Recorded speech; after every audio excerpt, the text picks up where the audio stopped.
vida e a natureza sempre à mercê da poluição. Se inverte as estações do ano, faz calor no inverno e frio no verão. Os peixes morrendo nos rios, estão se extinguindo espécies animais. E tudo que se planta colhe, o tempo retribui o mal que a gente faz. Onde a chuva caía quase todo dia, já não chove nada. O sol abrasador rachando o leito dos rios, seco sem um pingo d'água. E quanto ao futuro inseguro, será assim de norte a sul. A terra nua semelhante à lua, o que será deste planeta azul? O que será deste planeta azul? O que será deste planeta azul?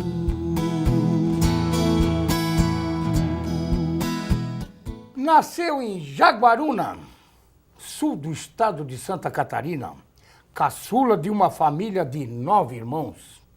Aos 7 anos, vendia água no trem da cidade. Aos 9, perdeu o pai, o saudoso Leodoro. E aos 10, a sua estimada, saudosa mãe, Maria Viana. Após perder o pai e a mãe, um irmão o levou para Porto Alegre, onde trabalhou como engraxate.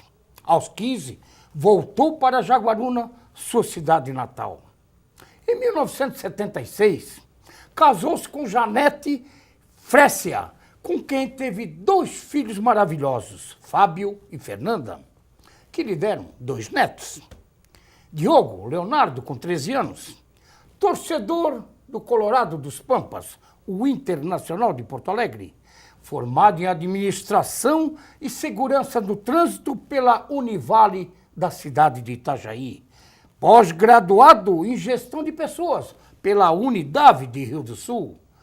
Como hobby, adora muito pescar, viajar e muita leitura, que é o que dá cultura.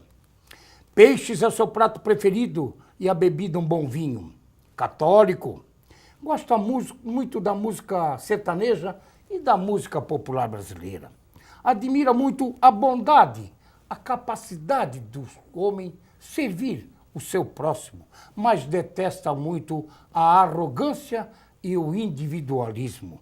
Estamos com ele, Ézio Ricardo, conselheiros da Escola Motocar, das escolas Motocar, e também palestrante e diretor da Intelecto Consultoria e Treinamento, que tem uma história já de 18 anos no Alto Vale, Santa Catarina e o Brasil.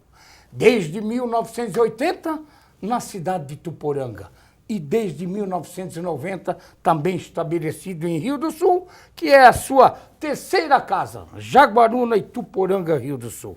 Obrigado por ter vindo, estimado Ézio Ricardo. Neri, que honra poder estar aqui, muito feliz. Assisto tanto ao seu programa, eu me divirto com ele, aprendo com ele, me delicio com as apresentações culturais do Baby, que tocou um pouquinho a abertura. Exatamente. E estar aqui hoje para mim é uma honra muito grande. Estou muito feliz de estar aqui. Ézio, eu de longe vinha te namorando para vir no programa. Mas daí o Rubens, o nosso diretor, me ligou esses dias atrás. Já levasse o Ézio no teu programa? Eu tenho um compadre que chama Ézio, que mora lá em Balneário Camboriú, o Ézio Linhares, sou padrinho da sua filha. Mas o Ézio é teu conhecido? Não, o Ézio Ricardo da Autoescolas Motocar e da Intelecto, palestrante, o Ézio, claro, o Ézio de Ituporanga. Porque para mim você sempre foi o Ézio de Ituporanga e Rio do Sul. Porque eu sabia que você tinha vindo de Ituporanga com grande sucesso naquela cidade também, que nós vamos detalhar aqui. Mas quando ele disse, Neri, tem que levar o homem no programa, vamos receber o estimado na boca do povo, quase 20 anos no ar, e uma figura tão importante para o nosso desenvolvimento do Alto Vale, de Rio do Sul, porque não dizer toda Santa Catarina, porque você é um homem arrojado, e eu vi aqui no seu currículo, que a sua secretária me mandou, você realmente é um homem de muito sucesso. Parabéns. Obrigado, Neri. Eu em Ituporanga eu tenho um vínculo muito forte. Muito forte. Lá né? eu sou cidadão ituporanguense e morei lá 32 anos. Temos uma empresa lá com 38 anos de idade. Com 38, que é a escola Motocar. Né? Motocar. Nós temos filiais lá na Redondeza, mais 3 filiais. Vidal Ramos? Vidal Ramos, Imbu e Petrolândia. E Petrolândia, né? E o meu filho Fábio conduz a gestão. E a sua filha Fernanda? E a Fernanda aqui, nós temos a Motocar há 28 anos, aqui na Rua 15, e a Autoescola Aliança, que é uma filha nova do grupo. Uma filha nova? Essa eu não conhecia a filha nova. Exatamente, com 1 ano e quase 2. Aliança? Aliança. Tem muito a ver com RBA, TV Bela Aliança. Em frente ao fórum, que é da Fernanda também. E eu tenho há 19 anos a Intelecto Consultoria e Treinamentos, que começou de uma ideia minha com Almir Franzói e com Nilberto Lempico, que era... Câmara Júnior, então. Da Câmara Júnior. Almir Franzói é meu estimado amigo da Câmara Júnior. Nós nos formamos instrutores da Câmara Júnior e surgiu a ideia de organizar essa empresa para gerar treinamentos dentro das câmaras júnior e fora também. Depois eles não quiseram tocar e ficou comigo, já está comigo há 19 Até porque né, a Câmara Júnior é uma instituição que em Rio do Sul tem, meu Deus, mais de 50 anos e que prepara as pessoas para serem líderes, treinamentos e empreendedores jovens. Né? Que é o seu caso quando começou lá atrás. A JCI, como é denominada hoje, na minha época mais atrás era a Câmara Júnior, ela é a maior escola de jovens de liderança do mundo. Não tem dúvida, tem dúvida. E ela presta um serviço na capacitação individual e na consciência cidadã, consciência social extraordinária. As pessoas que lá se doutrinam e aprendem lá dentro e ficam um tempo dentro da organização, elas saem com a cabeça totalmente diferente, postura diferente. E eu fui formado dentro dessa organização. Me formei trainer lá, me formei palestrante dentro da Câmara Júnior. E eu devo muito da minha, se é que dá de chamar de uma sequência de evolução, à Câmara Júnior. Que também começou em Ituporanga. Você lá é um dos... Né? Em 1986, você entrou na Câmara Júnior de Ituporanga. Exatamente, comecei na organização, né, onde eu passei por todos os cargos. Que todos os cargos. Todos os cargos. Eu vi aqui, você é até senador já? Senador, hoje eu sou senador, que é um título de reconhecimento e que é muito valioso para quem recebe. Denota-se que houve-se um reconhecimento do seu trabalho prestado dentro da organização. Lá na Câmara Júnior de Ituporanga, eu fui presidente, todos os cargos, e essa experiência administrativa você traz depois para fora, para a sua vida empresarial, para a sua vida pessoal, no seu convívio social, e que é muito salutar. Ezio, a Câmara Júnior, a gente tem muitos conhecidos dentro da Câmara Júnior, e muitos amigos, e muitos que realmente fazem sucesso aí pelo Brasil e pelo mundo afora, como grandes empreendedores, empresários, enfim, pessoas palestrantes, pessoas, olha, a gente conhece muito, e se lembrarmos um pouquinho, temos o Dolfo Márcio aqui embaixo, que é um dos fundadores da Câmara Júnior. Sim. E eu lembrei dele agora porque a gente está muito próximo aqui. Mas a Câmara Júnior, não podemos deixar de valorizar isso, me parece que ela deve abrir as portas do mundo afora, né, estimado? Ela abre oportunidades, abre cabeças, gera consciência e tem um intercâmbio de relacionamento muito bacana. Você, dentro da organização, você começa a conviver com pessoas que têm culturas diferentes, meios diferentes, pontos de vista diferentes, e você se enriquece. E condições financeiras diferentes. Diferentes. Pessoas são todas muito diferentes, né? Não há dúvida. E você vê passados de pessoas que entraram dentro da Câmara Júnior que tinham condições financeiras muito inferiores, tinham problemas de convivência, de aceitar o diverso, o diferente, e ali a gente aprende essa convivência, essa tolerância e, consequentemente, aprende a ser grato e prestar serviço social, ser bom socialmente, enfim, deixar legados, né? E essa organização, ela propicia isso no mundo todo. Hoje, no Japão, nós temos mais de 50 mil pessoas na fila esperando para entrar. Para ser convidado. Evidentemente que no Brasil e a América Latina sofreu muito nos últimos anos com assédios de modernidades eletrônicas e até o crescimento da renda per capita. Eu comprei uma bicicleta usada com 19 anos. Hoje qualquer jovem financia um carro, uma moto. Então as pessoas têm outras prioridades, né? E essas organizações, elas ficaram um pouco mais esquecidas para jovens exceto aqueles que verdadeiramente têm uma visão de futuro mais apurada. E legal era quando você só tinha a Câmara Júnior durante a semana como opção de lazer. Hoje você tem muitas opções. Hoje tem 1000 opções. É verdade, então, é verdade. Isso dificulta. Mas quando você falou em oportunidades, professor, obrigado por terminar nesse bloco com um assunto que eu acho que a gente voltar ao passado também é bom e rico e às vezes triste. Que você, como eu dizia aqui na abertura, perdeu o pai e a mãe muito criança, porque com 9 anos e 10 anos, 9 o pai e 10 a mãe. E você teve que sair para o mundo, foi para Porto Alegre sem engraxate. Conta um pouquinho dessa história. Eu sei que às vezes o emocional mexe, as lágrimas vêm, porque você praticamente não conviveu com seu pai e com sua mãe.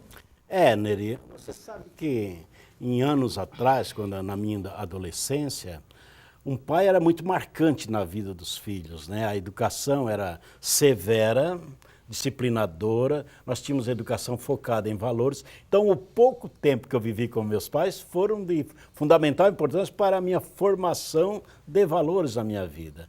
Nós fomos, infelizmente, surpreendidos por 2 fatalidades em seguida. Nós estávamos, naquela época, em 5 irmãos em Jaguaruna. Os outros já tinham migrado para Porto Alegre, os outros 4, a fim de buscar oportunidades, que era comum naquela época, né? E os nossos pais morreram e nós éramos muito pobres de bens e de dinheiro, enfim. Nós tínhamos uma certa riqueza de valores, né, de espiritual, aquela coisa toda, o que nos foi muito útil. E os meus pais morreram, nós ficamos trabalhando a dia na roça. Na roça? Na roça, trabalhava com... Lá em Jaguaruna? Lá em Jaguaruna, que eles produziam muita mandioca, nós empreitava aquelas roças para capinar, decepada, aquela coisa toda. E um irmão mais velho de Porto Alegre, preocupado comigo, que era muito pequeno, me levou para lá. Eu não me dei muito bem lá, eu trabalhei de engraxate, ajudava a minha cunhada nas despesas da casa, aquela coisa toda, não tinha convívio social quase nenhum. Comecei a sentir muita falta daquela vidinha que eu tinha em Jaguaruna, pobre, mas no meio, que era o meio da gente, sabe aquela coisa? Então eu voltei. Saiu para uma cidade muito grande também, né? Voltei, meu irmão permitiu que eu voltasse, foram me buscar, eu não tenho certeza, e voltei a conviver com meus irmãos. Daí um deles, quando eu cheguei, ele saiu, foi morar com o padrinho também, para não passar muita fome, aquela coisa toda, foi morar com o padrinho. Fiquei eu e mais 2 irmãos, trabalhando na roça. E eu brinco até hoje que aos 15 anos de idade eu já era engenheiro, 15 para 16, porque eu era forneiro do engenho de farinha de mandioca. E eu brinco com as pessoas, né, dizem que isso é engenheiro. Mas eu, aos 15 anos de idade, muito magrinho, eu já tocava fogo naquela fornalha, botava massa e saía a farinha torradinha, tirava fora e enchia um saco de 50 quilos, costurava, botava numa pilha, aquela coisa que era comum na nossa idade. Que era comum, claro. Hoje, era assim que funcionava. Hoje meus netos com 13 para 14 anos, eles estudam a 200 metros da minha casa, a gente vai buscar ele de carro, tadinho, né? Aquela coisa. É verdade. Aquela mochila pesada, aquela coisa toda. Mas nós éramos do pesado e nós tínhamos alguns diferenciais, engraçado. Nós não tínhamos muita consciência que tinha esse diferencial. A nossa enxada tinha um desbastado dos lados para a areia correr que os outros não tinham.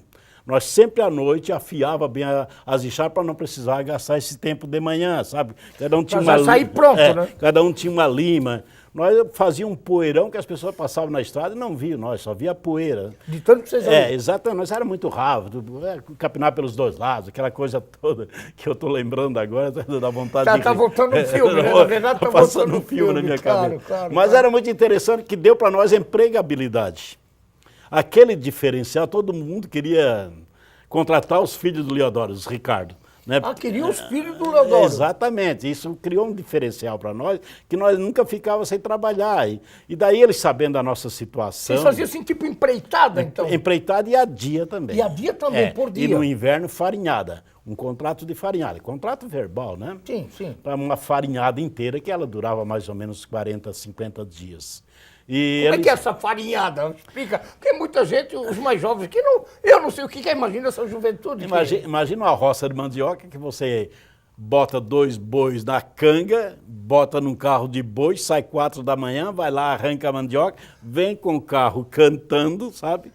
As mulheradas pegam e começam a raspar aquela mandioca, porque era manual. Começa a limpar, raspar a mandioca. Bota num moedor, ela sai massa, a gente imprensa, ela seca.